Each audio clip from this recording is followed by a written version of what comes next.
अस्सलाम वालेकुम dear viewers. आज हम बनाएंगे आलू टिक्का की रेसिपी। तो सबसे पहले हमने जो है वो इसको छील के इसकी कटिंग करके हमने जो है वो टिक्का स्टिक्स के अंदर जो है वो इसको इस तरीके से हमने ऐड कर दिया है। फिर उसके बाद हमने जो है वो पैन के अंदर जो है वो इसको रख देना है। रखने के बाद फिर हमने इसको जो है वो पानी को शामिल करना है और बिल्कुल लो टू मीडियम आंच पे हमने इसको 8 से 10 मिनट तक के लिए हमने जो है वो इसको पकाना है। और ज़्यादा हमने इसको नहीं पकाना कि ये सारे ही गल जाएं और फिर इस तरह ये टूट जाते हैं।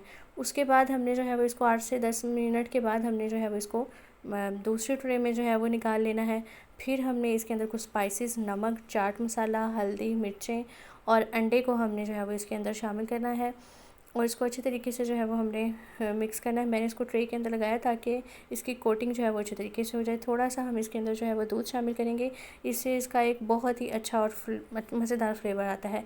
फिर हम इसके अंदर जो है वो इस तरीके से इसको एक एक रख के 1 बाय 1 इसकी कोटिंग करेंगे। आप चाहें तो ब्रेड क्रम्स भी इसके अंदर यूज़ कर सकते हैं।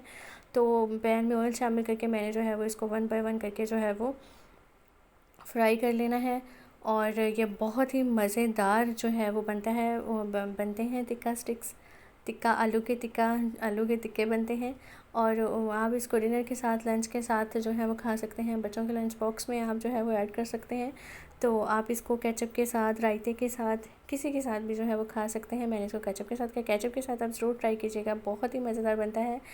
और उम्मीद करती हूँ आपको ये मेरी रेसिपी पसंद आई होगी। प्लीज़ इसको लाइक करें, शेयर करें, सब्सक्राइब करें। अल्लाह हाफ़िज़।